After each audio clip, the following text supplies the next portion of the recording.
Welcome back to another basic character guide where I go over the general use of a character, skills you may prioritize, and kind of just how you would want to overall just use them.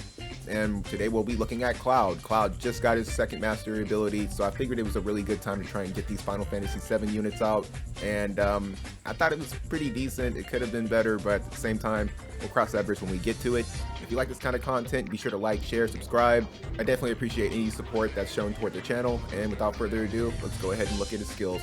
So starting with his main job, cross slash is something that's extremely powerful and something I think is just a huge part of his kit. And when that paralysis lands, man, it is really good. Triple slash is his bread and butter. This is something you would definitely never turn off. A 3-hit, it really kind of complements everything that Cloud wants to do. He's all about dealing damage. And aside from it being a 3-hit, it is a guaranteed hit. So that's extremely powerful. This skill is really good for barrier breaking, and it's really good for setting up his teammates. Soldier's Honor is really good when you need it. It raises attack, so maybe if you have a card that bestows Man-Eater, it's a good way for that to be activated, and it gives people AP recovery on a critical hit, which once again is all about what he wants.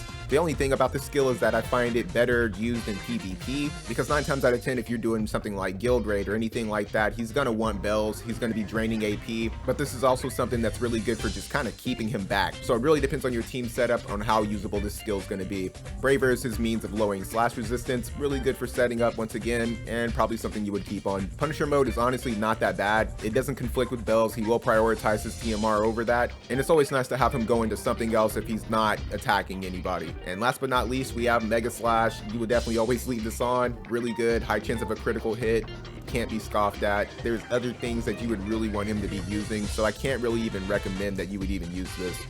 Now, one that I will recommend you using is definitely Nightblade. It has a lot of good stuff in here. AP Drain, not so much. Concentration is really important. This raises his slash attack, raises the agility, as well as his own defense pin. This is something I would prioritize over Soldier's Honor just because that agility buff is really important, the defense pin and the slash attack for him. So not only is this a skill that can kind of keep him back, you know, buff his teammates and stuff, you're going to have to pick and choose whether you want Soldier's Honor or Concentration, because he will get caught up and just stay back while your teammates are moving up, attacking. So just be wary of that and kind of look at your positioning as well. And finally, Double Resist. Once again, another skill that's good for keeping him back. If you need to build up defense against Pierce or missile units, this is definitely your go-to. But once again, just keep in mind that there's going to be some confliction and you have to kind of pick and choose what you want his buffs to be. I just feel like it's better to just pick one, have him go into bells, and then kind of move forward. And finally, we have everyone's favorite for some reason, Ranger. Sharpshoot, really good for a guaranteed hit. At the same time, he already has triple slash. I get it that this does have more range, but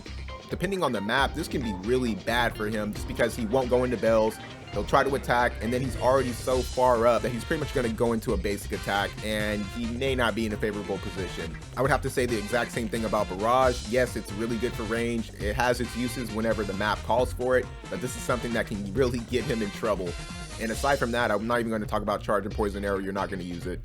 Since I'm somebody who does not use him as a ranger, we're just going to talk about 3 of his supports, one being ex-soldier first class, raises his HP, his defense pin, it lowers his evasion rate, but it's not really that big of a deal. You really want to use him with a tank just so that he can stay alive, honestly. He's very squishy. Same thing with Nightblade, raises his attack, good for accuracy. You may not really need that, and it lowers his evasion rate. It's kind of letting you know that you don't really want to build him for evasion because a lot of his good supports are kind of lowering his evasion, so once again, keep that in mind. And then we have Mercenary. I find Mercenary to be probably one of the more important supports that he has. It gives him that extra move, so if the map is a little bit more spread out, or maybe there's just that one position that has like you away from everybody else, having that extra move is really important for trying to get a buff on, and at the same time it gives him the ability to catch up really fast. So specifically for me, this is something that I will always use because I definitely keep Cloud probably the fastest unit on the PvP team if I'm using Lightning. And when we're talking about counter abilities, you're just going to use you're not going to use anything else. This is definitely the best thing in the game pretty much. So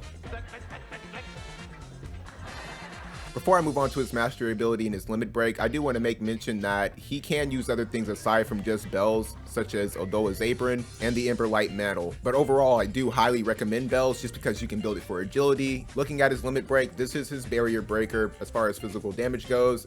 It lowers critical evasion. It's going to break the barrier before it deals the damage. I love skills like this just because it gets that barrier out of the way and you don't have to worry about any of your damage being negated. And finally, his mastery ability, which kind of reinforces why I say that you don't have to be afraid of running him next to a tank. He has a decent amount of AoE resistance. You want to kind of add to that as much as you can, whether it's through equipment, through cards.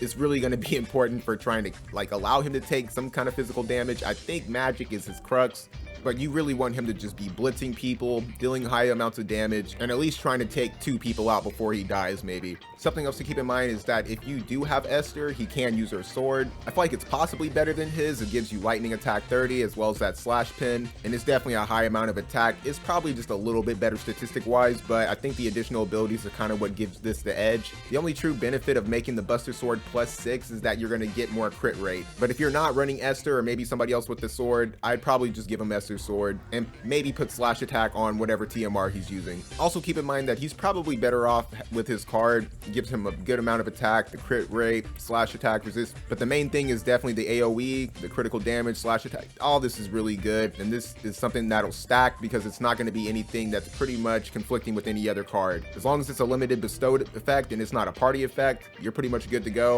This is going to be really good for his AoE resistance. Overall, I do have to say that Cloud has fallen off tremendously just because he doesn't really have a lot of survivability, but that doesn't mean that he's bad. He's still really good for just being a pure DPS. The usability in guild raids as far as being a chainer, so he's extremely versatile. He can still be somewhat of a support. I just feel like when it comes to PvP, he needs a tank. He needs somebody that can aggro and keep the pressure off of him, and worst come to worst, he does have reflex, so at least he has that going for him. But aside from that, that's really all I have to say about him. Like I said, he's a good character when you need him. I'm definitely happy that I've got him built up and out of the way, so I really don't have to focus on anybody for Final Fantasy VII. I do plan on summoning for his card later, so I guess I'll make a video out of that. And with that, I hope you guys enjoyed the video, and I hope to catch you in the next one. Take it easy.